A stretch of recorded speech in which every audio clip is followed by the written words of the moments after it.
Lovely. Thank you all. Let's get started. Hi everyone. Thank you so much for being here. My name is Pierce. I'm the director of the Transnational Literature Series at Brookline Booksmith, just outside of Boston, Massachusetts, and your host for tonight's conversation. The Transnational Series focuses on stories of migration, the intersection of politics and literature, and works in translation. One of the great joys of virtual events is collaborating with bookstores we deeply admire, and we are grateful to be presenting this event in partnership with our friends at Literati Bookstore and Third Place Books. Founded in 2013, Literati is an independent bookstore in downtown Ann Arbor, Michigan. In 2019, Literati was named Bookstore of the Year by Publishers Weekly. And founded in 1998, Third Place Books serves the Pacific Northwest with 3 stores across the Seattle metro area in Lake Forest Park, Ravenna, and Seward Park. As we continue on to tonight's conversation, I just want to offer a quick Zoom webinar tutorial. At the bottom of the screen, you'll see a few icons. One of those is a Q&A icon where you can enter in your questions at any time during the conversation. Another button will get you to the chat window. That space is there for you all. Please feel free to chat during the event. I will be in the chat as well, dropping in useful information, including links to books by our authors. We do make every effort to keep these events free to attend in the hopes that you'll purchase the featured books from us. So thank you in advance for taking a look and supporting independent bookstores. And finally, you can see us, but we can't see you, so relax and please enjoy the conversation.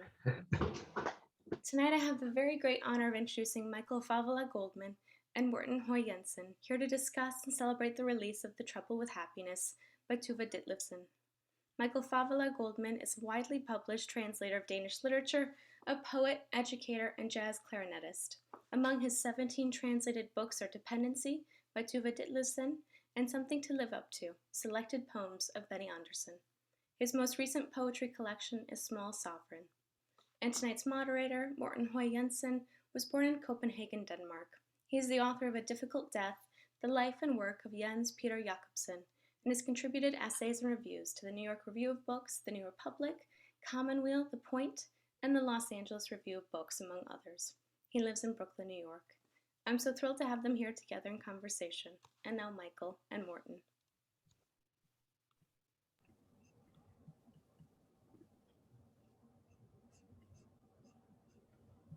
All right.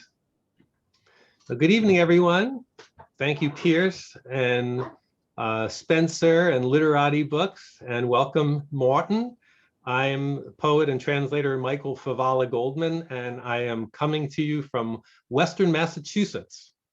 So we're going to speak tonight mostly about the new translation, The Trouble with Happiness, which was just released yesterday in the United States. But we'll also say a bit about the Copenhagen Trilogy as well, Tove Ditlevsen's memoirs from last year. And I hope to share a bit of poetry as well that reflects the themes in these books. I'm going to start with an excerpt from the new translation, The Trouble with Happiness. This is from the story, The Cat. So the cat involves a married couple. The wife has just returned from the hospital where she had a miscarriage. She's also fed and taken in a stray cat, which is not housebroken. The husband in this scene has just chased the cat out of the house, shut the windows so it couldn't jump back in, while his wife is preparing dinner. I'm going to read a few lines in the original Danish that Tove Ditlevsen wrote in 1952, and then I'll continue with the English excerpt. Lænet op mod køkkenbordet betragtede han sin kone. Hun lod noget kød gå igennem maskinen og fangede det i hænderne og ledte det ned i en skål efterhånden som det kom krybende ud af alle de små huller som lange lyse orm. From The Cat. Leaning against the kitchen counter, he watched his wife. She was putting meat through the grinder and catching it in her hands and leading it into a bowl as it came creeping out of the little holes like long, bright worms. Where did the cat go? She didn't look up from her work. He shrugged. How should I know? She looked up quickly. You let it out, she said. Her voice trembled slightly with anger. "Ah, you have cat on the brain," he said, attempting a laugh. She washed her hands and dried them carefully, finger by finger, with movements as if she were putting on gloves. "Go get it," she said calmly. His eyes darted askance. He wanted to say something. There was a clump stuck in his throat, as if he were about to cry. What is the problem, he thought. It's almost like she hates me. With a helpless look, he walked past her and out of the kitchen. "Kitty," he called outside. "Here, Kitty." If the cat comes back, he thought, then everything will be fine. But it didn't come. He looked in the yard, and all his anger about the cat was chased away by something overwhelming and unknown for which he didn't have the words. He searched between the trees in the snow-covered grass. He was searching for a little cat, which brought a load of trouble and no joy. It made no sense. He was a man who always had been led by reason and who had advanced step by step because of this. He never had urges to do meaningless things. He had married a pretty girl from a good family. In a few years, he would be a manager, and then they might allow themselves to have a child. Greta could stop working. "Here, Kitty, Kitty." He was pleading for his life, and he didn't know why. He was afraid. He was moving in unknown territory. He didn't recognize the woman standing in his kitchen anymore, demanding he return with a mangy, untrained animal. He wanted her the way she was before, when he could talk to her about everyday things. He would hold her in his arms and feel pride of ownership again. Maybe he could buy her with the cat. It was sitting in a corner of the shed, hissing as he approached. "Kitty," he whispered gently, "don't be afraid. Come inside to your mama. Come on now." The cat darted between his legs and jumped in through the open kitchen door all by itself. She had it in her arms when he came in. Tears were falling on its fur. She kissed it on the head and on the paws and gave it long, smacking kisses on the ears. He could see her body trembling. "Greta," he said, frightened. Suddenly, she let go of the creature as if she had been awoken from a deep sleep. And then she stared at her hands, which had just been caressing the cat so lovingly. She lifted her head and took a wobbly step toward her husband. Then she stopped and wiped her forehead with the back of her hand. "Well," she said, "I guess I'd better finish making dinner." Excellent. Thank you, Michael.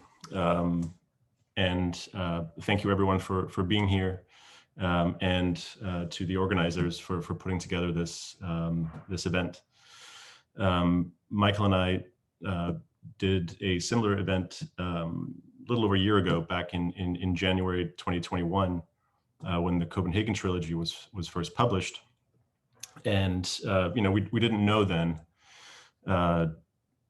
just how successful Tove Ditlevsen would, or how what the reception would be like. There had been some reviews in the UK that certainly bode pretty well, but it's quite remarkable to see the way that she has been with the reception of the Copenhagen Trilogy, and now of the stories and her novel The Faces, which has also just been published. So for anyone who is not quite familiar with Tove Ditlevsen, I'll just give a very quick background, kind of a capsule biography of her. So she was born in 1917 in Copenhagen, in Vesterbro, which back then was very working class, kind of a red light district. And she is one of the most beloved writers in Danish literature. She is a household name. I grew up reading her in school. She's on my parents' bookshelves, my grandparents' bookshelves. There are movies named after her poetry. So she is someone that everyone knows and everyone probably reads as well. And yet, somewhat oddly, or maybe because she was so popular, she has always been regarded with some suspicion by the literary establishment in Denmark, especially during her life, when it was a stuffier, much more male world. She was regarded, she was kind of looked down upon somewhat by some of her colleagues. They considered her to be, not experimental enough, not avant-garde enough, not political enough. She didn't get a lot of literary awards that many people felt that she deserved. And so she's occupied a somewhat ambivalent place in Danish literary history, but has experienced something of a resurgence, especially since 2017, the 100th anniversary of her birth. A new generation of young Danish writers have kind of reclaimed her, and now with the Copenhagen Trilogy, with the stories and with the faces being reissued, she is at long last experiencing and getting the broader international readership that that she absolutely deserves. So it's very gratifying to see and to be able to participate in some of that here. So without further ado, let's just jump right into it, Michael. I think we could just start by, why don't you start by telling us how you first discovered Tove Ditlevsen's writing and what led you to decide to translate first the Copenhagen Trilogy and then these stories. Yeah, just to be clear, I didn't translate the entire Copenhagen Trilogy. I just translated the third book of the trilogy, and the way that I encountered that book was completely by chance. When I've been reading Danish literature as a hobby for 30 years, and of course it's hard to get Danish books over here. So every time I go, my wife is Danish, and I travel to Denmark pretty much annually, and usually bring home 15 or 20 books so that I can read, until my next trip. And so this was 5-6 years ago, passing through the airport and browsing through the bookstore, completely not realizing that it was the centennial of Tove Ditlevsen's birth.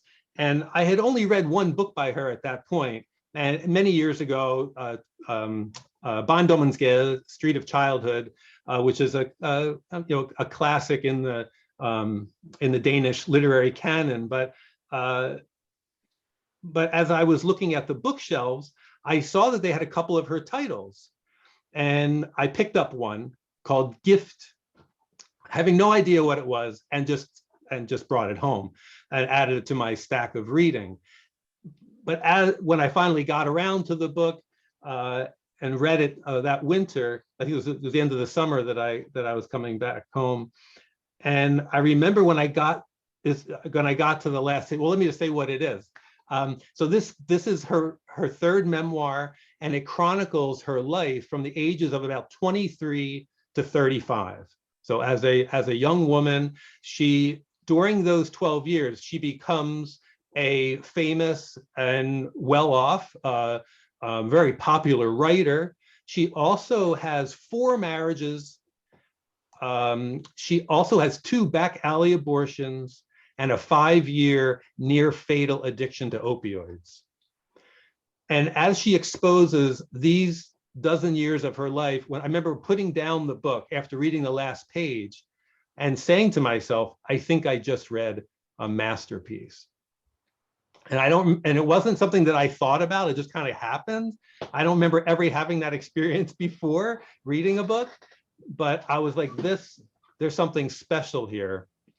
And I immediately applied for a grant to do a sample translation, which is kind of a way to get a translation going. I got the grant, translated the 15 pages or whatever, and I just felt so comfortable, and I felt like the translation was going so well that, and I believed in it, and I decided to just translate the rest of the book on my own, on spec. So use my own time to translate it, because I was so confident. I was like, this book is so brilliant.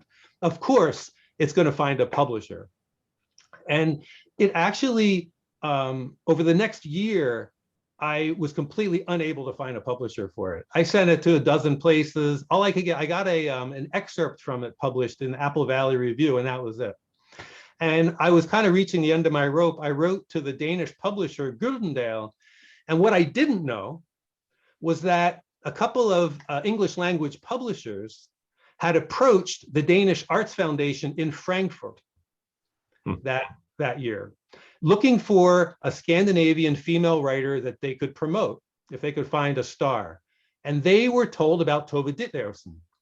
They contacted Gyldendal. Gyldendal told me, I contacted those editors, sent them both my manuscript, and they immediately both wanted it and engaged in a bidding war over it. Several weeks later, I found out that Penguin Classics was going to put it out.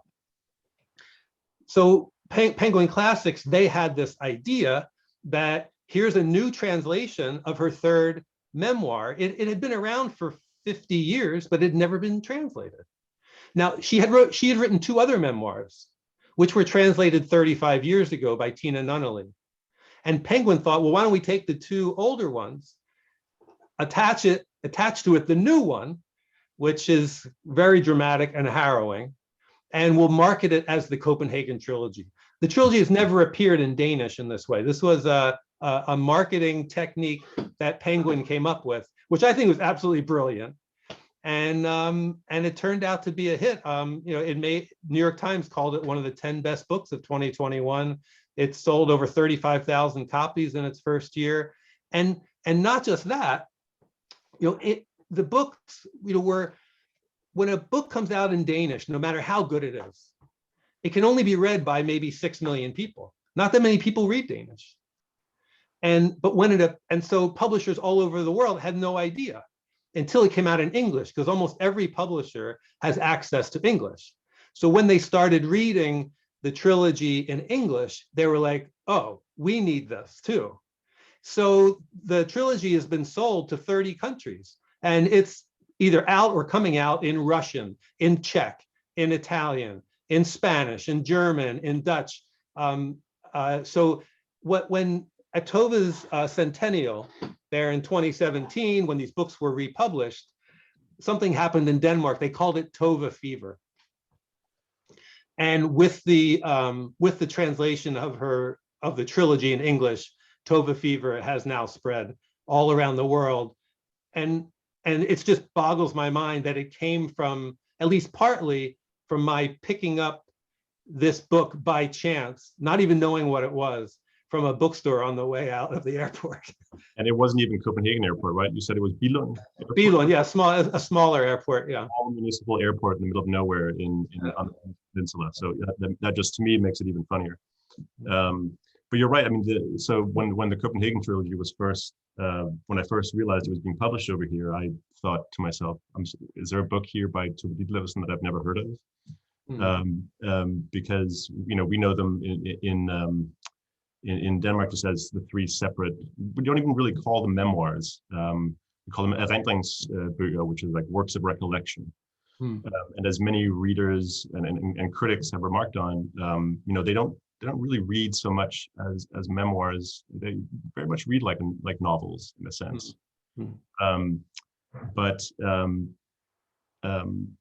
tell us about the translation of these stories. So that there are 2 volumes of stories in this book, and they're the 2 last collections of short fiction that Tove Ditlevsen published in her life. Yeah. I just want to say a word of gratitude before we continue, because as you heard from my description of her third memoir, Tove Ditlevsen lived a very turbulent life. She had mental illness at times. She had a very severe drug addiction. She had problems in her relationships, and yet she was born with this incredible talent.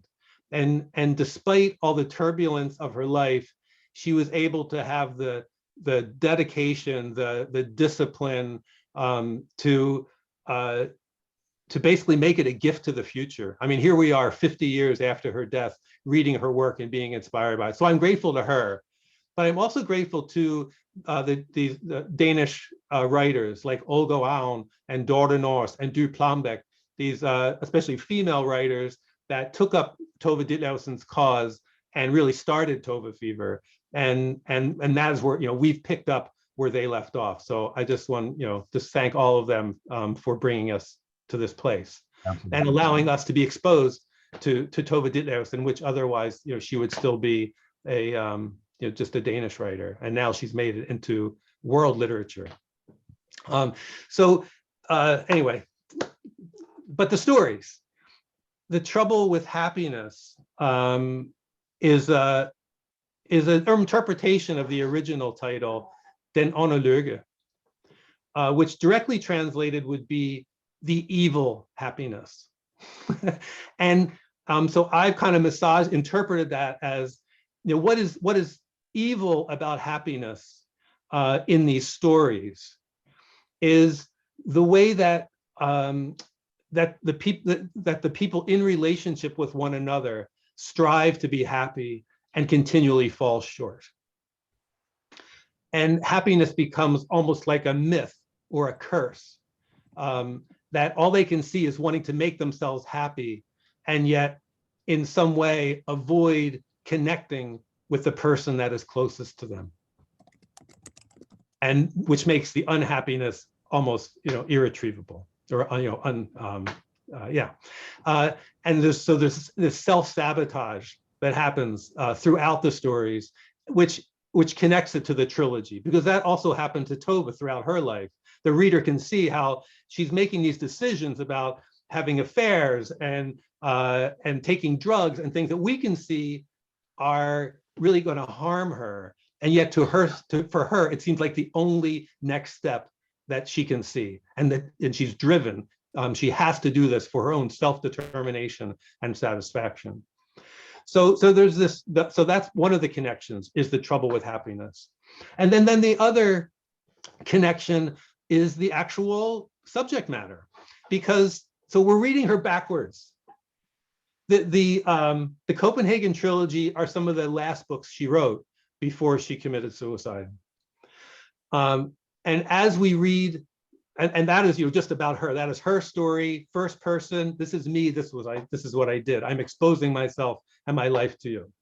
But we're now reading her stories that she wrote in the 1950s and the 1960s. And one thing that she was criticized for during her life, as Morten alluded to, was that she mined her own experience for her writing. She wasn't imagining, made up places or historical fiction. She was creating from her own personal experience. Now, she was using that in a fictional way, but we can see when we read back in those stories how she took episodes that show up later in the trilogy, and she expanded them and fictionalized them to give us a fuller experience of what it could be like.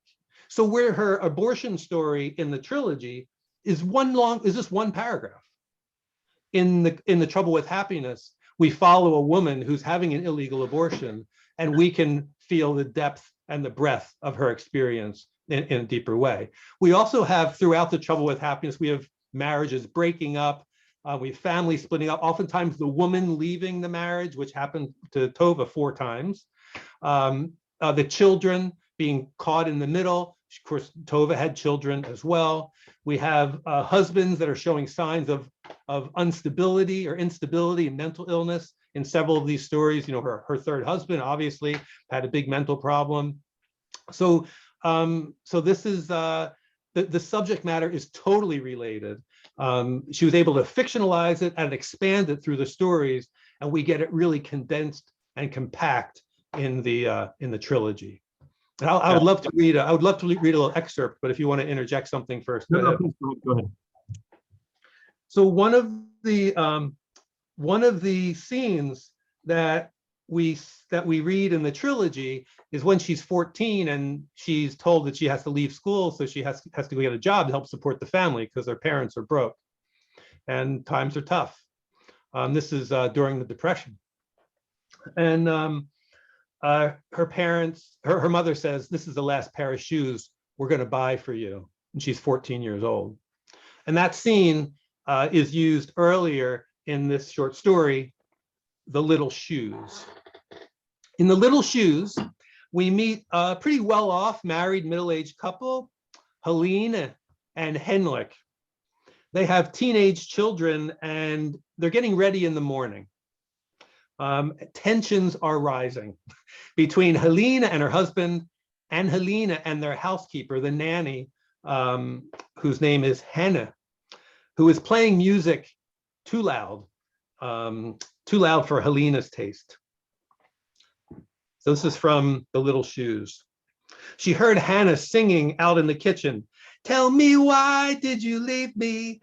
Please come back, please come back." From the dining room, Henrik was humming along, and Helena felt betrayed and estranged. Something was going on in the house between everyone else around her, apart from her, and right under her nose. Something that was coming closer each day. She walked up to her bedroom and quickly got dressed. A button-down top and skirt. Her heart was pounding, but she took out her most uncomfortable, least clunky shoes. They were black and pointed, with a thin strap across the ankle and curved medium-high heels. Suddenly, she had a vision of her mother. They were in a shoe store and Helena was getting new shoes. It was shortly before she took her first job. She was about 14. Her mother had said, "This will be the last pair of shoes we buy for you." In that moment, she had seen herself through her parents' eyes as a consumer, an expense they would become free of. From that day forward, she had a troubled relationship with her mother, and she was proud of having established warmer, more lasting connections with her own children. But had she? Could you ever really know your children? She sat across from Henrik, observing his delicate, slightly worn face and the smoke-colored circles around his eyes. It occurred to her that she didn't know him at all. "I found a book about sex in Morten's room," she said under her breath. "Hannah lent it to him. I think those two fool around way too much." Henrik laughed and took a bite of bread. "You're just jealous," he said. "If she seduces him, it's only healthy. It's an old tradition that the sons of the house go to bed with the maid." His eyes took on a sudden snake-like expression, as if he were evaluating how much he had wounded her. "He hates me," she thought, dumbfounded. "He's only a child," she mumbled unconvincingly. "He's almost 16, he said flatly. Mothers would avoid a lot of grief if they realize their children are becoming adults, even though they're still in school. "He might fall in love with her," she said, confused, going silent again, because it seemed as if the conversation was about something else. Henrik just shrugged his shoulders, stood up, and pushed his chair under the table. She got up too and stepped toward him to follow him to the entry, like she used to do back when everything between them was fine. Perplexed, he looked down at her feet. "Why are you wearing your dress shoes this morning?" he asked. Then he left without waiting for an answer and without saying goodbye. Thank you, Michael. One quick thing, if anyone has questions that come up during this conversation, you can just put them in the Q&A chat, and we'll leave time for questions at the very end.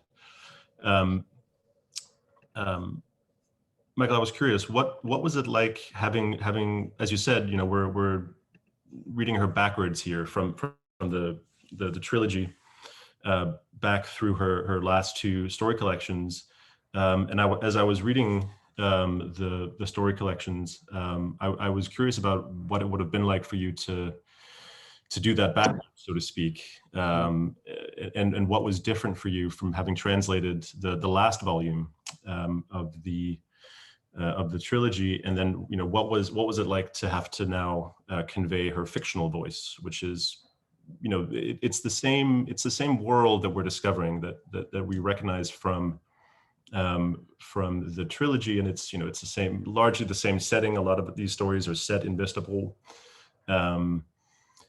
and for readers too, I wonder what it's like to now discover her fictional voice, which especially early on is, I think, markedly different from the voice that we encounter in the trilogy. Yeah. I would say that the voice in, well, this is a complicated question, but it's a lot of pieces here. Let me first say that, just as no one asked me to translate Gift, I just picked it up in the bookstore. No one asked me to translate the stories either. After reading Gift and realizing how brilliant a writer she was, I started devouring her books. Now, I've read about 15 of her books, almost all her novels and short stories and essays. And just from all that, these 2 volumes of short stories is what rose to the top for me. When I'm reading a book of, any book, but especially a book in translation, what happens sometimes is that the page turns into a mirror somehow. And instead of just reading the author's words, I'm also reflecting on myself at the same time. Somehow I can see myself in between the lines, in the emotional charge. And when that happens, then I know I have found something special, because it's not just about their story, it's something more universal. And that's when I want to spread it around. And so that's what happened with the stories. I asked myself, is there something else in her body of work that that affects me like that? And this is what does. So that's kind of where it came from. As far as her writing style, I feel that in the Copenhagen Trilogy, because it is about her, she reaches just the epitome of vulnerability. She holds nothing back. It feels like I'm her confidant, and she's whispering to me everything that happened in her life, all the trouble, all the mistakes, and she's not embarrassed about it. She's not sentimental about it. She's going to tell me exactly what happened without embellishing or leaving anything out. And there's just such an incredible vulnerability, and just so much respect I have for her as a writer, that she was able to do this and to craft it in such a way that it could be accessible to us 50 years later and still feel the power of it. It's just remarkable. In the stories, you asked about the difference of the stories, right? They're not about her anymore. So there is a step down in that vulnerability. What we have is the vulnerability, especially of the women in the stories. A lot of the women are pregnant or mothers, or having a bad day, or whatever it is, or paired with a man who seems oblivious or is having problems of his own, and with families disintegrating and children stuck in the middle. There's a lot of vulnerability within the scenes that I feel like she portrays really well in her poetic voice, that is so condensed and precise, but it's not about her anymore. So there is that slight shift in point of view. One thing that readers who haven't yet got around to these stories yet should know is that I always regard Ditlevsen as an absolute master of the opening sentence. There are just 4 I want to read through very quickly, just because I think they're just massive. Yeah. The first one, I almost laughed when I read the first sentence of the first story, because it tells you everything you need to know about what you're about to read. And it's a story called The Umbrella. And the sentence goes, Helga had always unreasonably expected more from life than it could deliver. And then a few other ones that stood out to me. From Evening, Hannah was only 7, but she already possessed a great deal of formless anxiety. Then there's From the Knife, which is one of her most famous stories. He lay there intensely observing his sleeping wife, as if she represented a mathematical problem which needed solving before he could move on to other things. And then my favorite from the method, being married to an entire person was too much. What's it like to when you see those sentences? I mean, you must feel some like a weight of responsibility to kind of get them exactly right. I mean, they're almost, they hit you like lines of poetry. Yeah. Okay. Yeah. Well, that is my other, my other occupation. Yeah. I've written 3 books of poetry. I have 2 more coming out this year, and I teach poetry workshops twice a month. I've been doing that for 3 years now, 3-4 years. So poetry is definitely, has this place a central place in my life. Tove was also a poet first. She wrote 11 books of poetry, and I think that's partly where her sensibility about the impact of a short line, and to take out everything extraneous and take out everything that is explanation or sentimentality, and just leave the author with the minimum, so that leave the reader with the minimum, so that the reader can become part of the story, so that the reader can approach the story with their own experience. It has not all been fleshed out, but there's enough there so that the reader can identify with the emotional charge, and then relate to it and become almost like almost become a ghost participant. And you've written poems that are somewhat inspired by your translation of Ditlevsen. Is that right? There are some. I would really love to read one more excerpt from the stories, though. Absolutely. Which kind of gets to what I was talking about, these vulnerable women with these controlling or oblivious men. And this is from the story A Fine Business. And then I would love to read a couple poems as well. Absolutely. So in A Fine Business, a real estate agent is showing a young couple a house for sale. The wife's name is Grete.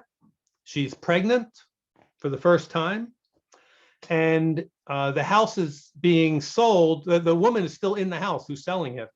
Her husband has recently left her. And she has 3 kids at home, 2 young children and a baby who needs to nurse. So after they go inside, the real estate agent and the couple, the agent says to the husband, "Shall we go upstairs?" "Go ahead and nurse, ma'am. I can take care of this." The woman hesitated, as if she lacked confidence that he could take care of this to her satisfaction. Her daughter's clear voice suddenly filled the brief pause that followed. The girl was standing gripping a corner of her mother's dress. "When it rains, it splashes down through the ceiling." The mother shook her dress free. Irritated, she blushed. "Keep your mouth shut," she threatened. The child put her arm in front of her face, as if she were expecting to get hit. The real estate agent was about to die of laughter. "If you're not careful, your kids are going to chase all the buyers away," he said. And then the joviality instantly disappeared from his face, as if an invisible hand had erased it. Grete suddenly saw a gleam in his eye, which gave her an anxious feeling. She smiled at the girl, who did not smile back. "Oh, you must be sorry to be leaving your house," she said in a friendly voice. "That's only natural." The real estate agent nodded and cut the tip off of a new cigar. "Children don't know what's good for them." He looked knowingly at the mother, as if he were waiting for her to agree with him. The husband wrinkled his brow. "Is it true it leaks when it rains?" he asked in an interrogatory tone. The woman blushed slowly all the way down her throat, like a child caught in a lie. She opened her mouth to respond, but the real estate agent beat her to it. "Nonsense," he said flatly. Excellent. Thank you, Michael. So yeah, we would love to hear these poems, and then I think after that we can probably I can read some of the questions. I think there are 2 questions here in the chat so far. But please, back to you. Yes, I'll read three poems. The first poem is about the it's about the creative process, which the translation process also is. That as a translator, I am tasked with embodying the voice of someone else.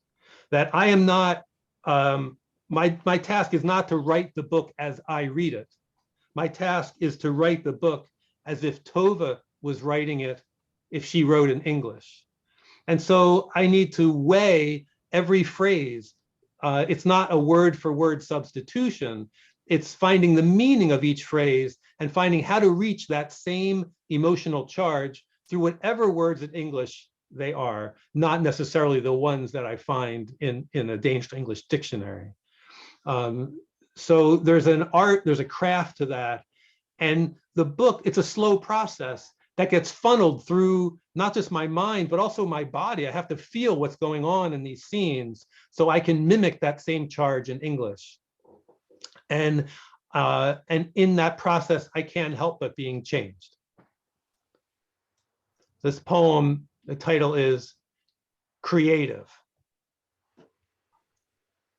I got some on me. I was just dabbling in a new form of expression. I didn't protect my work area properly, not to mention myself. I was having such a good time, I got some on me. So what?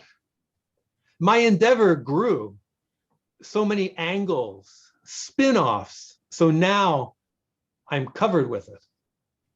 We're inseparable. It is me.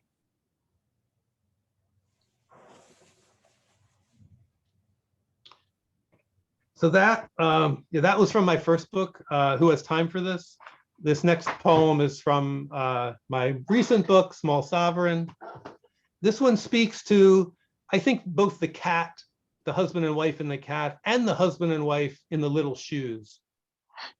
And that feeling of impasse, that the communication is impossible. This is called Emotion-Based Demands. You should be a certain way. I should be a certain way. And you should know what it is. And I should know what it is. Without my ever telling you, without your ever telling me. You should have a breakthrough. I should have a breakthrough. And fill my emptiness. And fill your emptiness. And then I'll be happy. And then you'll be happy.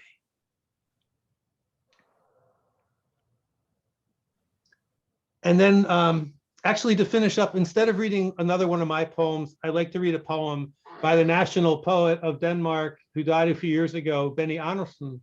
This is from the collection, Something to Live Up To. And this is his poem, Happiness. I'll read the first couple lines in Danish and then I'll read my translation in English. Lykken. Der noget særligt ved lykken. Man kan blive helt glad, når man møder den, men også beklemt, står stille lidt, lister sig så varsomt frem, som i et minefelt. Happiness. There's something special about happiness. You can be really glad when you feel it, but also anxious. You freeze for a second, then slowly step forward cautiously, like in a minefield. And every time you put a foot down without being blown up, you either forget to enjoy your happiness, or you're upset over not knowing how long it will last. So when adversity finally makes its appearance, it's a relief, like you've made it to safety again. It's a shame. because there's something special about happiness that you don't otherwise come across. Maybe that's the problem. We don't know it well enough. Should learn more about it. I think it's a matter of training. Thank you. Thank you, Michael. That was fantastic, and great idea to end with a poem about happiness. Very appropriate to the discussion, and certainly to Tove Ditlevsen. We have two questions here in the chat. The first one is from Susan Lipman, who asks, Michael, what was it that you experienced when you first read Dependency that made you call it a classic? I'm sure you could talk about it for a long time, so. Yeah. There's a lot there. I'll try and be brief. Part of it are things that I already mentioned. Her writing style, which is very dense and clipped and spare and blunt and unapologetic and vulnerable at the same time. I mean, to have all that, in a writer's voice is just sublime. That despite her dramatic events, I found there's kind of a joy just to read writing that was this brilliant. And then there's also the content of her dramatic life, both the marriages, the relationships, the codependency there, her illegal abortions, which continually come back to me that is still an issue for us today in the United States, and then her addiction, her 5-year near fatal addiction to opioids. And last year we had a record number of fatal overdoses in the United States. I mean, this is something that is, well, it's not just her, this is universal, what she's putting before us in the most brilliant writing that I could imagine. So it's the subject matter. It's also the way that it touched me personally, because I was on her side. I love her sense of humor and her confidence in being able to expose herself. But I also saw her self-sabotaging behavior. And it was really hard to witness as a reader and as a translator. And when she made it to the end of her addiction, she's down to 65 pounds. And she calls her psychiatrist because she realizes that she's dying. And she gets picked up by an ambulance to be taken to rehab. At that moment, I remember calling, I was translating the book. And even though I knew what was happening, I was just so moved that she was, had a chance at redemption. And I remember calling my wife into the living room from the kitchen to tell her that Tove, even though she was at death's door, she was going to rehab.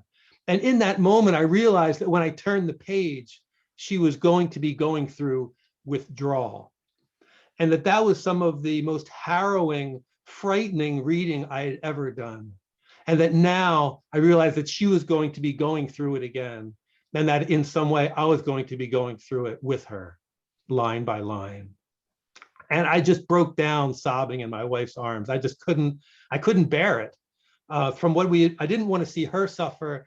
And I was just overwhelmed by the magnitude of the event. And I realized that I had to be kind to myself in that moment. And I decided that same day that I was going to put the book down and just stop the translation for 2 weeks is what I decided. And during that time, I worked to just process what I'd been through and why it had affected me so deeply. And one of the things I realized was that as a society, even today, we have a lot of ways that we encourage people to go to excess, whether it's with drugs or consumption in many, many ways, right? Whether it's with food or drinking or gambling or work or whatever, you name your dependency. And I realized that it wasn't just her issue, that it is part of the human experience, that everyone is vulnerable to dependency, and that I am too, and that I have blind spots as well. And that it was about time that I dropped my judgmental thinking about people who have dependencies, because it is something that we all have, and that I could be more supportive, and that as a society, we could be more supportive as well.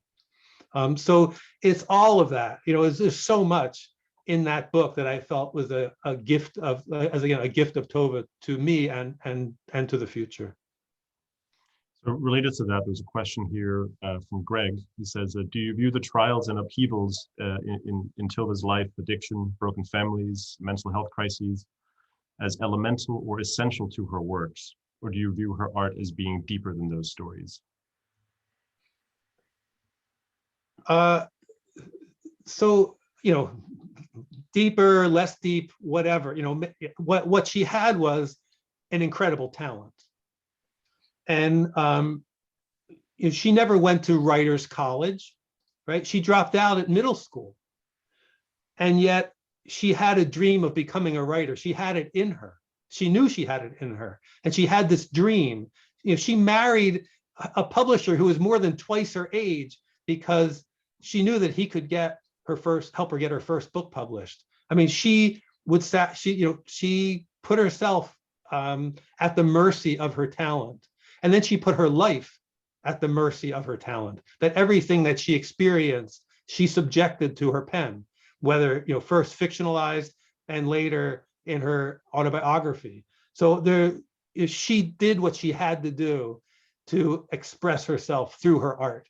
And it sustained her, at least to a point, until life, somehow lost its meaning. Yeah. Lauren asks, I'm wondering how much Tove experimented over the course of her career. Can you speak to any significant shifts in her writing style over the years from your reading? So I think you mentioned that you had read 15 of her books now, or something like that. Yeah, I lost track, but so she has a hyper realist way of writing, right?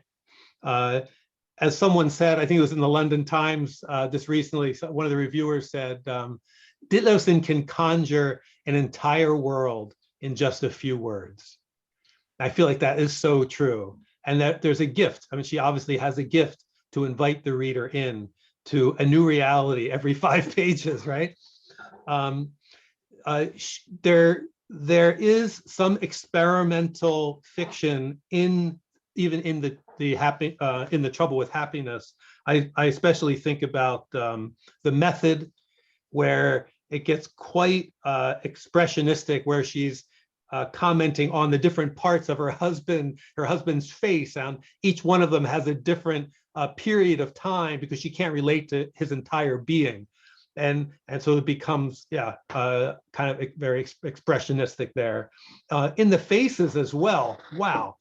When she's writing about what it feels like to go through a mental crisis, that is just incredible. It's non-linear. It's like dreamscapes that she's creating that are super powerful, that someone, even someone who is not going through, has a sense of what that could be like. And it's similar to when she went through withdrawal, right? How she describes the withdrawal experience, that it really gets under your skin, even though you may never have experienced that. We get it through her, but not in an easy, nice way, right? It's in a more nonlinear, expressionistic way. So there is that. I also must say that her poetry went through, which I know we're not talking about her poetry much tonight, but that is another evolution. How she started very hyper traditional, where all of her poems were with meter and rhyme, and followed a very, very strict structure. But then much later in her career, she moved to free verse and ultra short lines, and it's really stripped down, really bare poetry that we also see reflected in the Copenhagen Trilogy. It's worth mentioning too that she wrote in a variety of genres throughout her career. She wrote children's books as well. She wrote an advice column for a women's magazine. for a number of years. For 20 years. For 20 years. Yeah. So there is a lot of experimentation with certainly with different genres as well, and then of course as you mentioned earlier, essay collections and so forth. How are we doing on time, Pierce?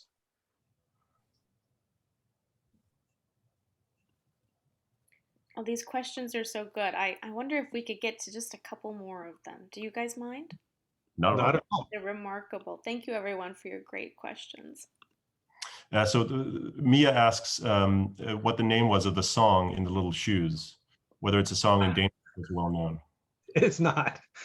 No. I just made up the melody. I have no idea what that song is. Okay, great. And then a question here about whether Danish language has gender-specific elements that you learn through these translations of a female author. I need help with that. I guess I think the question is, I mean, what if there was anything about either the Danish language or Tove Ditlevsen's writing in particular that that was specific to her gender, or that Okay. Mm-hmm. as a man translating her, if that had any. Yeah, absolutely. Obviously I am not a woman, and I haven't experienced some of the same things that Tove went through, trying to be a mother and foster a career at the same time. And also, just growing up at that, in that time, as you already mentioned, of being looked down upon by the male-dominated literary elite or literary establishment in Denmark as being a woman's writer, not being a serious literary writer, and also throughout the trouble with happiness, all these women in vulnerable positions. And all I can do is try and be as flexible as I can. I try and adopt her voice, and let her words and her phrases lead me into the emotion that she's creating between the words and between the lines. And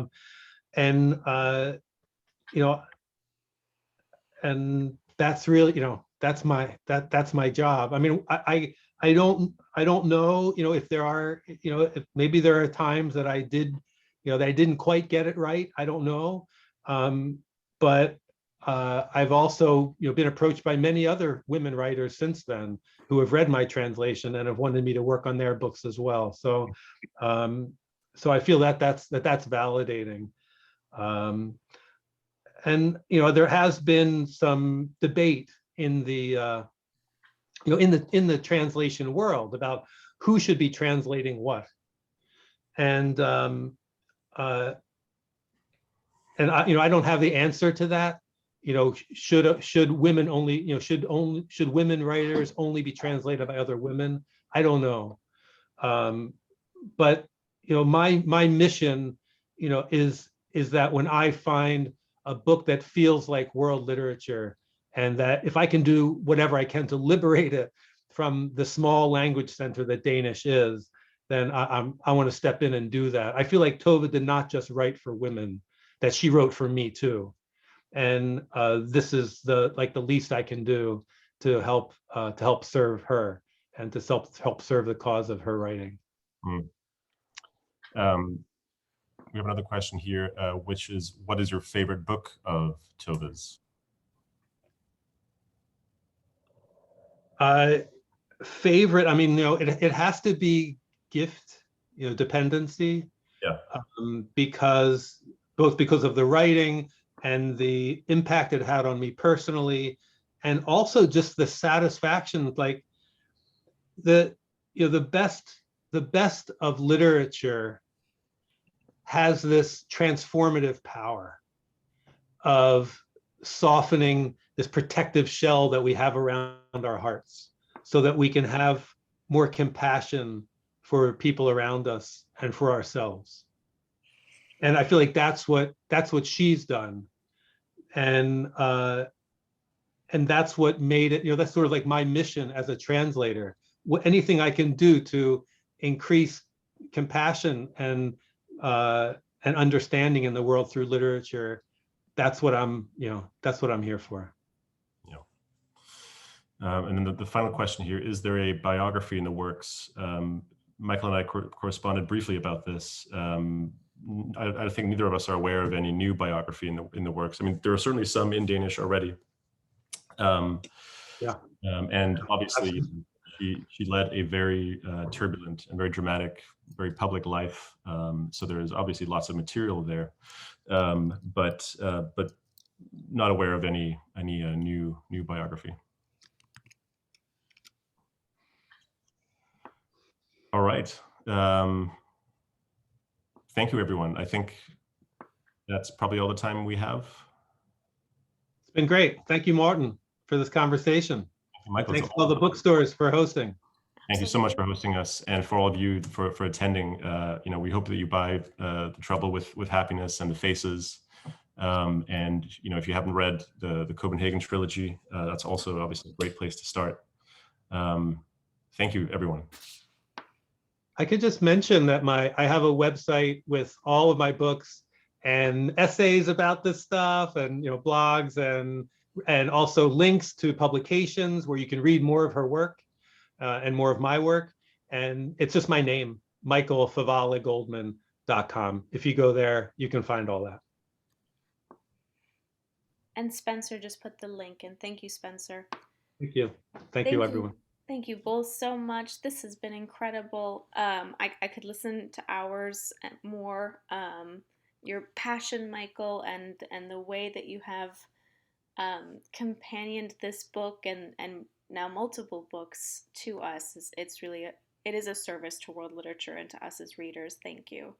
And Morten, it's such a joy to have you always.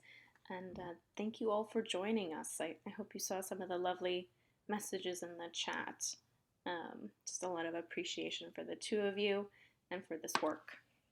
Great. No, we're very grateful. Thank you so much for having us. Wonderful. And with that, I will say good night. Good night, all.